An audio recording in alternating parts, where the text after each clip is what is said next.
Bonjour à tous. J'ai acquis cette petite tondeuse Babyliss Formen il y a de cela 1 an et demi et soudainement, elle n'a plus fonctionné. Donc j'ai entrepris d'essayer de la démonter pour voir d'où provenait le problème. Alors pour la démonter, c'est pas bien compliqué. Alors il faut savoir que moi j'ai déjà effectué le démontage et je ne reclipe pas les deux parties principales du corps de la tondeuse pour éviter de casser les clips. Alors, pour démonter la tondeuse, rien de plus facile. Il suffit de vous munir d'un petit tournevis plastique de type de ceux qu'on utilise pour démonter les portables et de faire ici levier entre les deux parties qui constituent le corps de la tondeuse. Voilà. Une fois qu'on a ouvert, séparé les deux corps, voilà ce qui apparaît, à savoir ici donc la carte mère sous laquelle il y a deux accumulateurs.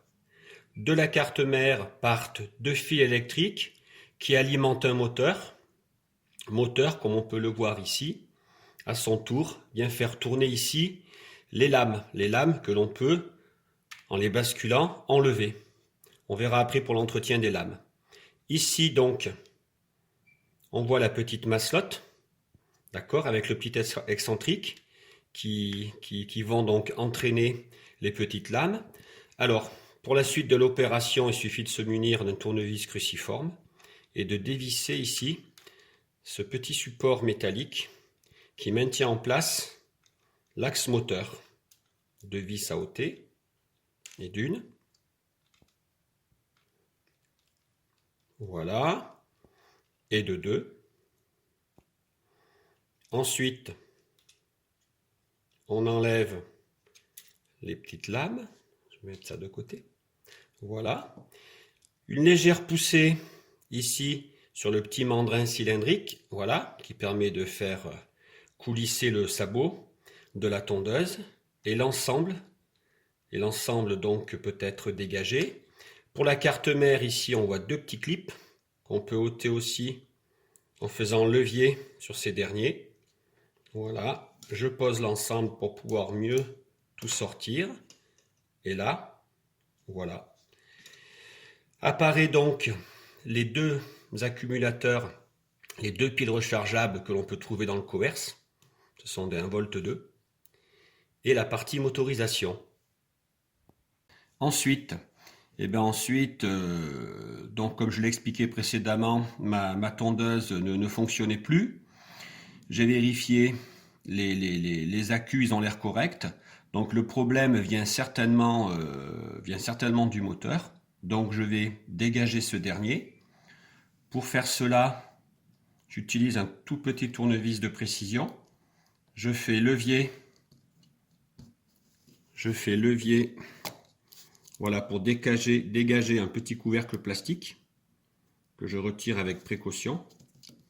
Alors attention de ne pas trop tirer sur les fils moteurs. Voilà.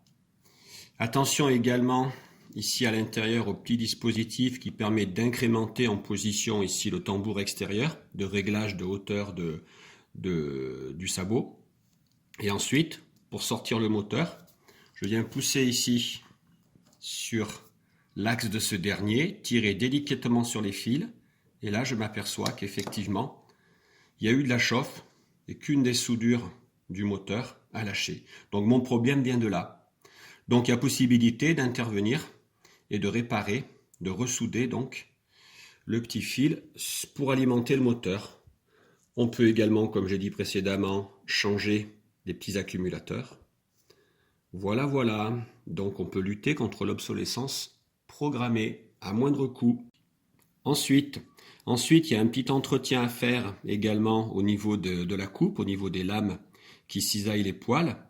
Ici, on voit que l'ensemble, ici, qui est mobile, le fait, mais se déplace avec difficulté.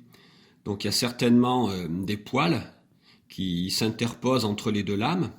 Pour démonter l'ensemble, c'est pas bien compliqué, il suffit de faire levier avec un petit tournevis sur ces petits fils ici qui font office de ressort mécanique. Voilà, On dégage ici la lame mobile et on s'aperçoit qu'effectivement ici, l'ensemble est complètement encrassé.